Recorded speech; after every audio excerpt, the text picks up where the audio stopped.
Welcome to the podcast. My name is Jamie Knight, and I'm a realtor with Real Broker here in Cajun Country, Lafayette, Louisiana. The goal of this podcast is to provide massive value by bringing insider access to our area's top agents and find out how they've been able to achieve massive success in their business. My hope is that you take a few things away from their experiences to grow your own business. My guest today is a friend and fellow realtor, Kim Lafleur. Kim is a top producer who runs a top real estate team in town. Kim balances being a mom and a wife and doing an amazing production every year while living an hour away. Welcome to the podcast, Kim. This is special, Jamie. Thanks for having me. All right. I'm so excited to have you. This is awesome. I can't wait to hear your whole story. And I know everybody in Lafayette loves you and likes you and is excited to hear your backstory. So tell us a little bit about how you got into the real estate business and give us a little backstory. Well, how does everyone get into real estate business? We just fall into it, and then all of a sudden we love it. I had a real good friend who is a mortgage broker in town who, when I was probably mid-20s, tried to talk me into getting into real estate. I decided no one's going to take me seriously. I've never bought or sold real estate at the time. So I kind of just backburnered the idea until one day I decided I'm going to do this. So back July 19th, 2013, I left my full-time job. I had enough understanding to know that it would be 6 months without a paycheck. So I was ready to just get involved and get into it. Our family does Christmas in July. So That's Saturday to my aunt's house for Christmas in July. My aunt, uncle, and cousins were there from the Woodlands, Texas. And he said, why don't you come back with me? You aren't married. You don't have any kids. So I did. I moved to the Woodlands, Texas. Texas and Louisiana don't have reciprocity. So I had just gotten my Louisiana license, ready to start here. Right. And then went to Texas, got my license there, and stayed there for 2 years. So on my way there, this would have been the first week in August, met my now fiance. I stopped in Ville Platte for a alumni softball tournament. Okay. I knew two friends were getting engaged. So met Ross there. I was supposed to meet him through 3 different social circles months and months prior, and we just never did. So I met him that night and literally left the next day for the Woodlands. I wasn't sure if I was ever coming back. 2 years later, I was back in town, back in Acadiana, home sweet home. Awesome. So tell us where you live at too. So you live in Ville Platte, Louisiana. We are in Ville Platte. Ross is third generation owner of a family company. They're in food manufacturing. So the facility, they're Carrie's Roux. So Nice. the Roux kitchen is in Ville Platte. My parents are in New Iberia. So I grew up with walking to my grandparents' house right next door. And we had the opportunity for my girls to do that. So we bought land next to Ross's parents in Ville Platte. And now we built right next to them. In October 2022, we moved into that house. And now we are right next door to his parents, to my built-in babysitters, to my in-laws. And we are 5 minutes from the Roux kitchen. So my commute in every day is 1 solid hour each way. That is crazy. I cannot believe that. Yeah, that's awesome. But yeah, so you're also, we said it on the intro, you're running a real estate team. Yes. So I guess yes. Tell us a little bit about the team because, you are connected with, to me, one of the most respected and amazing real estate teams. So tell us a little bit about the real estate team. So Teresa Hamilton and team, I took over ownership last year in 2023. Teresa has been in the business for over 40 years, very well respected. She was not from here. We told a little bit about her story recently to our database, but she came from Colorado and only knew 3 people in Acadiana. So she had to put food on the table for her family. So she started door knocking. She put little Richard in a wagon and she went around town and knocked on doors and got to know people. And Acadiana really welcomed her with open arms. During her career, there was over $1 billion in real estate that passed through her team under her leadership and her guidance. Wow. So she is on the brink of traveling and spending time with her family and retiring. And so to prepare for that, I took over ownership and leadership there to lead the team into the next season of real estate. So that's been real exciting.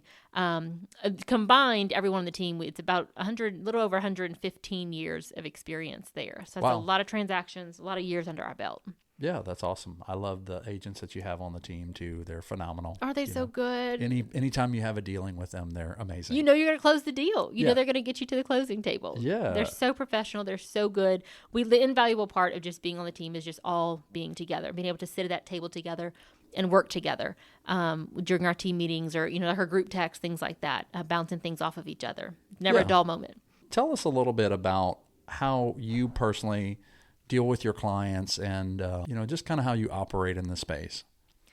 So, and I'll say this with a disclaimer that this can change. And Jamie and I, you and I were just briefly visiting about how the schedule for me and what works for me, I got turned upside on his head a couple months ago when I said, I've got to change this. I've got to figure this out. Right. And you went on a trip, right? I did. To kind of get your thoughts together. I thought I was going to, because now that I'm still doing my sales and running the team.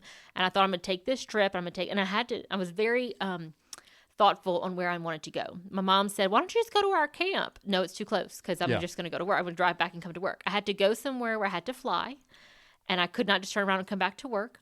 And it also had to be somewhere where Ross and I would not want to vacation together. Okay. So we weren't going to go like to the beach or somewhere fun. I had to go somewhere and literally sit in a hotel room and work the whole time. And I ended up in Greenville, South Carolina. Okay. That place, have you ever been? It's amazing. It's so clean. Yeah. It is so well thought out. So clean. I spent so much time in the hotel room, but when I got up to walk around, didn't even look into the safety of the area or anything like that. It was not far from Charlotte. I drove over to Charlotte to have dinner with a friend one night when I was there. But sitting in that space, you had to completely get out of my element with no distractions from children or work life or responsibilities for wife and family life. It was a quick flight too. I had a quick flight from Lafayette to the Greenville airport. And then I left on a Sunday. I did open houses on a Sunday, went straight to the airport, flew out. And then I flew in on Tuesday morning. I think I had a 7:00 flight out. So over there, I thought I was going to figure out what can I do better for the team? How can I take us to the next level? What can I do for them? And I realized, because with me taking over, a lot of this year, my business this year was down 60% at that time. And it was it the market? Was it me? Was it, what was really going on? Because real estate's always being bought and sold. And I realized in that time, it was me that in the year when the 6 months or 8 months leading up to that, when I was trying to make sure I was keeping the team on tracks, I just fell off from my norm and from reaching out and working the way that I did. So I'm not a huge goal setter. Right. But in that moment, I said, if I want this year to look the way I want it to look, there's certain things I'm going to have to do starting today in that hotel room. And I did in that moment to make it through the rest of this year. So I set goals. I write them down. They sit next to me, next to my bathroom sink. So every morning, every night, I'm looking at them, and I'm hitting these goals. And so now I'm back on track. Now I am, 11 years in the business. And sometimes you have to flip things upside down to go back to the basics. Right. And so what I did, a lot of that, last year, probably about 2 years ago, sometime last year, I started working from home on Mondays, all day at home. That's one day where I'm not going to be on the road. So my phone starts ringing at 7:30, and clients have gotten to the point where they're respecting my time on the weekends. If they know it can wait until, to working hours, they'll wait until Monday. But that means that Monday morning, my phone is going to start blowing up.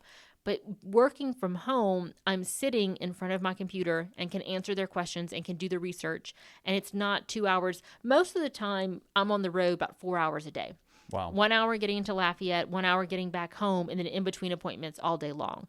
I noticed recently, if it really feels like I've been on the road a lot, there's a timer in my car somewhere on there I can figure out. Sometimes it's 6.5 hours where I've really been on the road in between appointments all day long. And I've worked at every parking lot in town. The hotspot on my phone just is constantly on. And that's probably one of the biggest tools in my business. But for me, getting back to working from home on Mondays was huge. Now, it can't be every Monday. I'll come to town for a closing. Right. But I have systems set up to where if it's inspections or if it's showings, and it's rare that you have people who, unless they're out of town buyers, who want and have to see a house on a Monday. But we're working Saturdays and Sundays. People are out of work, coming in town, open houses, things like that. So it does give me one day I can do laundry, get the house ready, cook meals, get the family. It really does wonders for my family to work from home on Mondays. Nice. So that's where the schedule becomes very important. So that's what part of that Greenville trip was, getting back to my working from home on Mondays, and I've stuck to it, and it's made a big difference. Nice. So tell us a little bit more about what you're doing, like with your schedule too, because we had both talked about this too. Is like sometimes something falls off, right? Like you've got your business together, but you lose control of like your diet and your workout plan. Yes, we were just talking. Jamie and I were visiting about. If you looked at, and Tara Bienvenue, which is a fantastic coach in town, I went to a seminar with her recently where she gives you the picture of a honeycomb. And each little spot in the honeycomb is your spiritual life, your career, your key relationships, your family, your friends, all those things, physical health, all the things align in honeycomb, and which ones need more attention. And I devote 100% of me is work, family in there, and key relationships in there. Spiritual life, work, and family. So physical health has fallen off. There's zero effort put forth towards physical health. And people say they don't have enough time. Well, you can find time. And for me, if it's not on my schedule or not on my calendar, it doesn't exist. Right. My husband knows the same thing. If he tells me something and we don't put it on the calendar, I'm not going to remember it. So what I started doing, early this year, I did a spiritual thing for 90 days where one of the things was daily mass. Well, if I put it on my calendar, it was there and I went. So now I've recently started in the last 2 months Pilates. I like the Pilates. There's so many different Pilates places in Lafayette. So place I go to has classes all throughout the day. I can plug in a class at a time that we're going to schedule it a week or two ahead of time. So if I go at 11 o'clock and a client wants to see a house at 11 or something happens at 11 and I can't go in that moment, I can go at 11:45. I can go at noon. There's so much drive-through eating and bad eating habits and things like that from being on the road that I'd owed it to myself to make a spot on my calendar for physical health. And it changes, what I eat when I leave the house in the morning, what I think about when you start taking care of your body just a little bit. It overflows into the other habits that you have throughout the day. Yeah, no, for sure. We joked about this because I'm like, I've you could tell when I'm busy because I'm gaining a lot of weight. Yes. We become hermits in our rooms. Because I'm like, in our I am offices. just pounding it right now with work, and I'm just eating like crazy right now. And we're not moving our body. I'm sitting in a car all day long. So can I move my body for 20 minutes somewhere? Sure, I can. Put the shoes in the car. If I'm stopping in the oil center to do something, I can go for a walk. So put a little more effort towards that. So that if it needs a spot on my schedule, that's what's important for me. The kids, soccer, right now we're in the middle of soccer and dancing and tennis and all the things. Cute. Pick up from school, things like that. I want to be home for all of those. Right. But we also have some evening showings now and then. So if I can look ahead of time to say, okay, I'm going to take evening showings or evening appointments on these certain days, I don't feel as though I'm missing out on everything. Like, I can never take evening appointments. Yes, I can if I'm intentional about it. Or no, I can never have a weekend off. Yes, I can if I'm intentional about it. We're taking the girls for a little mini vacation this weekend. I've been very intentional with my schedule, a month leading up to this, knowing that everything else can fit in the other weekends on the schedule. Or if somebody comes in from out of town, it's just we're not available this weekend. And then I have the team who can pick up an overflow onto them when the scheduling just doesn't work out. It's not going to work out all the time. But it's very important and then when I'm at inspections or I'm, somewhere, or work in between appointments. So before I met with you today, I had about 20 minutes where I sit in the parking lot in my car and go through emails, go through everything. I take advantage of every minute I have in the day so things don't get dropped or piled up on me.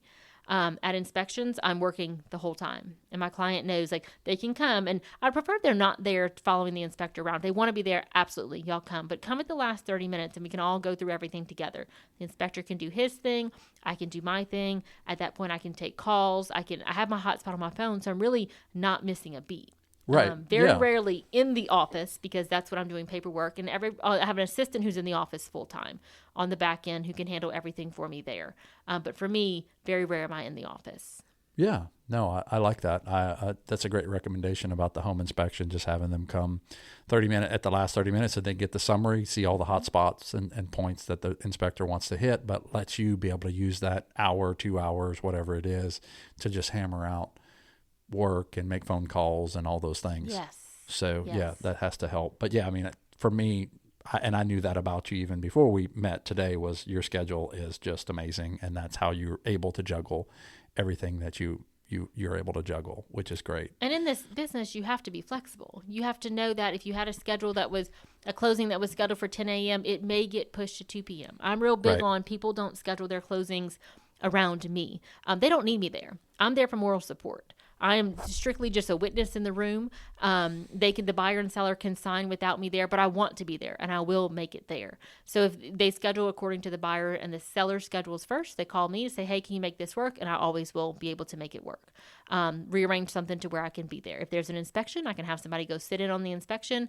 I can go to the closing and I can come back. We're always able to work things out. Yeah, that's awesome.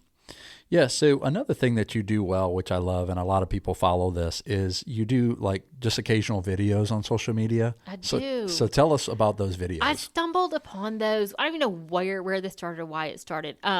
The key to just Facebook video, I'll shoot a video on my phone and then just upload it to Facebook. And I started doing that probably once a week a couple years back, and then I'd fall off for a little while. Then I'd run into people who, we need another video, and I shoot them just in my car. If it's something that comes to mind that I think the people need to know, I shoot it from my car. No editing. I do not go back and listen to it. And I'll say something wrong. I'll if I'm talking about a buyer, but I mean to say seller, I will not stop the video and reshoot the entire thing. It just defeats the whole purpose of just getting the information out there. That has really connected me to just the general consumer and the public that's out there. I make them feel as though, because it's a lot. Real estate, there's a lot of things that happen on the back end, and I can handle all those things for them. But what can they do on the front end to make it easier for them, or make it easier when they're working with their agent, or when they're listing their house, or what, so a lot of times I go and say, oh, I'll watch this video. I know what I'm supposed to do right here. And the agents, I didn't realize how much I was connecting with the other agents, but there's a lot of communication going on in the DMs and the messengers and inbox and things like that pertain to the video that keeps me doing them. That, if I fall off for a while, I'm like, oh, I'm missing people. Let me go do a video. And I'm right there reconnected with everyone again. Yeah, that's awesome. Yeah, and realtors are always looking for leadership and stuff like that. Even if they're not on your team, they're looking to grab value from us as top producers. They're trying to grab something from Kim that they can implement into their business. So I love that you're so willing to come on a podcast like this and share what works for you and what doesn't. And hey, I use Darla Lejean as an example, who was actually our first guest on the podcast. She does a regular live video on her Facebook page, and she doesn't even care like if it makes, like if it's well done or if she makes mistakes or whatever. It's just her platform to speak to her people. And you'd be surprised at how many people watch those videos. And for some reason, video, I think, does a little bit better than like just a picture. It makes you so much more personal. They can see you're looking at them. They can tell it's not scripted. They can tell that it's not. I might have had the idea of what I wanted to talk about, but other than that, it might be a minute, it might be 6 minutes. I flow with whatever comes to mind and then cut it and move on. But yeah, that's where connecting with people in that way, because the collaborative nature of our industry in general, it can be very competitive, but it can be collaborative if you let it. And that's what brings the abundance mindset. We talked about that. I had done some ninja training a couple different times, and the abundance mindset is huge in ninja training. Knowing that there's business out there for everyone. That if it's meant for me, it's going to come to me. If it's meant for someone else, or something's not meant to work out, that's okay too. That's not getting attached to the outcome. Yeah, that's what I was going to go with it too. Is you talked about not being attached to the outcome, and I just love that. You talked about like not forcing it. Tell us a little bit about your mindset on that whole thing of like, I'm not attached to the outcome anymore. So I think I've done this for 11 years. Probably the first 7-8 years of this, I would lose sleep at night. I would stay up. I was really attached to these deals and to these clients. And if something weren't working out, or if the other agent on the other side, I was constantly looking at the other side of this. What were they doing to make this more challenging? What were they doing to where they were, hindering our ability to get to the closing table? And I did very little looking into myself. When I started looking into myself, to realize everyone has the same end goal in this. We all want to get to the closing table. The buyer and seller, if they can do this without us or do it better without us, that's where there's a problem. So when I started looking at deals and looking at, as I didn't get attached to the outcome, sometimes I'm going to have a buyer that's going to lose their job, and or I can represent the seller, and the buyer may lose their job. They no longer qualify for financing, and the deal's not going to fall through. Is that the end of the world? That's a bigger deal for them that they don't have a job, because the deal didn't close for me, and I have to sell this house a second time. I'm not attached to that outcome, so I'm not counting those dollars already. I don't have them already spent somewhere else. It is, we're going to sell it again. I had a buyer that passed away on the way to closing one time, and it was a domino effect deal of 3 homes, where I represented the sellers on house number 1. So we did not close house number 1, which meant house number 2 and house number 3 did not close. Everyone had moved out. We were all closing that same day. I was not attached to that outcome. All day, let's go. And they don't teach you these things in real estate school. And everyone was turning to me. The middle deal was a for sale by owner.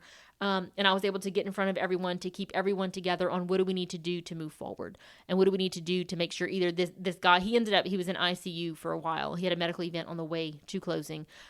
We could wait for him to wake up. And then eventually when he did pass away, we sold the house a second time. So when you look at what they're dealing with on their end, it's a lot worse and a lot more than one closing not happening. You used to get, frustrated maybe with the appraisals or the conditions of an appraisal. Nope, now I'm prepping everyone on the front end. We're not attached to that. We know these things may come up. Very rare do we have some surprises. There's some things that'll happen that we've never run into before, and that's just typical of the real estate nature, the industry, the nature of our industry. But for the most part, not getting attached to that outcome and knowing that it protects my client in that moment too, that I'm not going to get, the ego's not going to get in the way. I had one recently where very rarely do things fall apart during inspections because I've prepped both sides for what to expect during inspections. But in the event that, I remember I looked at my buyer recently and said, I support you if you walk away on this one. This one is not going to work out how I think it should, and you're going to get a deal that you're not going to be happy with. So we walked away and bought something else the next week. It was, you have to do what's right and not get attached to the outcome of that deal not closing. Yeah, and we talk about this a little bit on the podcast too, is, we talk about the idea that a realtor is operating in the sense of, hey, if this thing doesn't fall through, I can't pay my mortgage or whatever, and they're making it too much about them. But, when you operate in the way that you're operating right now, like it just puts them totally first. And you're saying like, hey, I don't even care if this thing closes. For me, like if I get a paycheck or not, it doesn't matter. So like, I just love that you're putting in the way that you're putting it. It totally values the client, that you're putting them first and their needs first. And if anything were to ever happen, hey, whatever's best for you, let's do that. Mm-hmm. And I even said the other day, like I had a meeting with a client, and the guy was like, hey, we like this subdivision, but we may not like the floor plan of the house. I was like, let's build it. Mm-hmm. Let's just go ahead and build that house. And he looked at me like I was crazy. He was like, you would wait around with me while we built this house? And I'm like, absolutely. If that was if it was the right house, but it was on the wrong lot, let's go ahead and put that house on the corner lot that you wanted. Let's figure out how to make this happen. Let's figure out how to make this happen.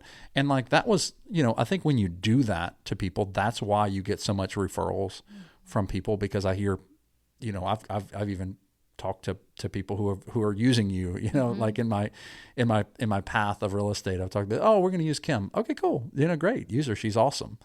And that's where I have a big pillar of my business is agent to agent referral. And that's huge for me. And local agents who I can't deal with this person. I don't know what to do. They kind of get stuck in a place. Give it to me. I can handle it. This is my son.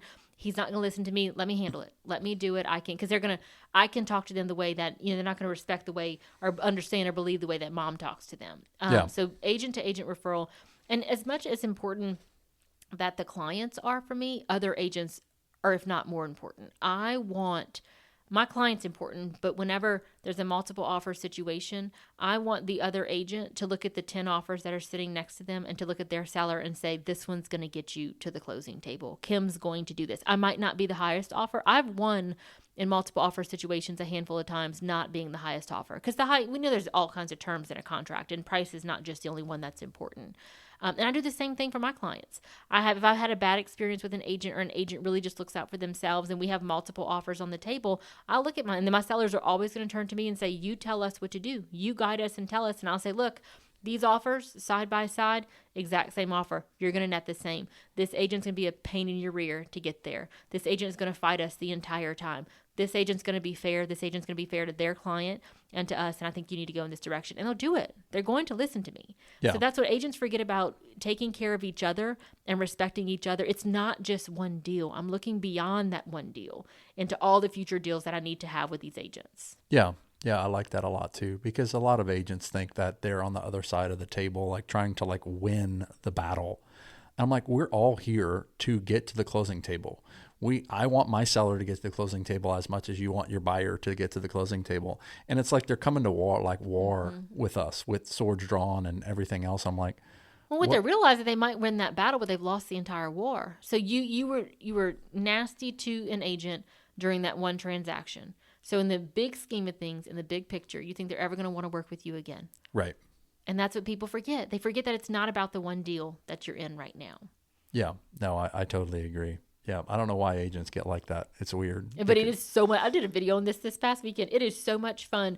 I think the title of the video was something about what gives an agent butterflies. When I get an offer, I have so many deals right now that are under contract with agents, I just love and adore. And it is so easy. It is so smooth. We just know that we're not going to run into any headaches. And there's sometimes when you open an offer and you're like, oh, no, we'll make it happen. We'll make it work. But it's going to be a struggle bus to get there. Yeah. But I'm in a good place right now where majority, if not all, of what I have under contract is, and we get excited working with each other. Yeah. We know that everyone's going to really work together and fairly to get there, represent our clients well. And we're closing all these deals. Yeah, absolutely. Even the bad ones. Yes. Yeah, we're going to get there. I joke about, like, if something, I'm not attached to the outcome, but I've joked about, like, I will, like, a deal is not dead until it's, like, really dead. Like, I will bring it back to life more than I probably need to. And then at some point, okay, we can't do anything. Let's move on. We're going to make sure it's dead before we just let go of it. Yeah. Yeah, absolutely. So we do have a lot of like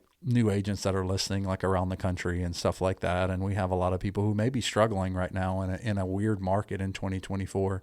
So what advice would you give to like a new agent who may be listening to this, or an agent who's struggling? What advice would you give to them right now? I think you have to find what works for you. You're going to get all this information from all these top producers and all these coaches and all these courses that say, do this, don't do this, don't do this. If you had a panel right now of the top producers in town, we all do everything so differently. Door knocking was phenomenal for Teresa. She built her career on door knocking. It's not something that I do, but I also know of other agents in town who are very good at it. Cold calling is not my thing. It is a very good tool for some agents who are very good at it. I will always do and have always done open houses. If I'm driving in from Ville Platte to do them, I'm going to do 2 or 3 in a day. I'm going to make it worth my while. Mine are an hour and a half long. I don't need them to be longer than that, because in that time frame, you may get 0 people that come through, but I am working the entire time. That is in silence on a Sunday. I have my hotspot with me and have a plan for prospecting while I'm there. So if you look at open houses, if open houses don't work, what does that mean? Define don't work. Because if I have an open house and I don't need 40 people to come through, if I have 2 or 3 people that come through and I have genuine good conversation with them, define don't work. I might not have sold that house that day to that person that came to the open house, but if I establish good communication and conversation with someone in the time that they were there, and then I run into them a couple weeks later, another open house, I run into people I've been seeing open houses for years. Yeah, especially right now. And we talk about it. We talk about like, oh, and I have a photographic memory of remembering people like where I saw them last or little tidbits about their story. So we connect when we see each other, every couple weeks or couple months at different houses and different price ranges. But I always ask them, what are you seeing out there? Who are you talking to? What are you noticing about the market? They're learning the market. So I think for agents that are starting out, don't let someone tell you that something doesn't work. Because I even have, there's people on my team who they don't like open houses, and that's okay. You don't have to do them. If I did an open house to sell the house I was sitting in to a buyer that walked in that day who didn't have an agent and who never saw that house before, it's 2 a year. Yeah. I do 2 a year, but I'm still doing open houses at least 3 weekends a month, at least 6 to 8 open houses a month. I'm going to make it it's where my sellers are not upset that people walk through their house who had not walked through their house before. Right. Yeah, absolutely. That's great advice. And just do something, don't just do nothing. Yes. And work the whole time. You can sit there bored and do nothing, or you can have a hotspot on your phone. You can have a plan. You can create social media. You can be prospecting. You can work your database. There's a million things you can do in silence for an hour and a half. Yeah, absolutely. Yeah. And I like that mindset of the open house. And hey, even if nobody comes through, I still got all this work done. Yes. Like, that's awesome. It sets up your week start your week well. Yeah, that's awesome. Well, cool. Well, yeah, I guess we're going to go ahead and start wrapping it up there. Is there anything else that you may want to share with people listening? Because we're almost out of time, but I want to maybe just give you more opportunity just to share something I think just a tidbit that comes to mind is not getting attached. We talked about that, not getting attached to that outcome, and knowing that if you were made for this business, you get up and you work. You're unemployed every single day. You get up and you go find the work. It's not going to find you. And that's what, even being in this 11 years, doing 70 and 80 deals a year, I wake up every day unemployed, and I know that. And I know I can sit at home and just relax and binge Netflix and wait for the phone to ring, or I can go out and find somebody who wants to work with me, whether it's short-term or long-term. You have to go out and get that business. Absolutely. I love it. You're amazing. Thank you so much. Jamie. This is fun. Thank you so much for your time. And I know you had a rigid schedule, so I'm glad we were able to get this on your schedule. You did it. On to the next thing. This is awesome. So I'm so excited for everybody around the nation to hear your story and how you run your business. And I'm hoping that it's encouraging them to have their own schedule and do what works for them. Show up every day. You have the time. You do have the time to do it. You have more than you know. More than you know. Awesome. So thank you guys so much for listening to the podcast. Do us a favor and like the podcast. Give us a great rating. We're bringing a ton of value from our amazing area down here in South Louisiana. And if you want an agent like Kim, reach out to Kim. I'm sure she'd love to connect with you and give you a little encouragement. So I'm here for you. All right, guys. Thank you guys so much. And I hope that you guys have an amazing day.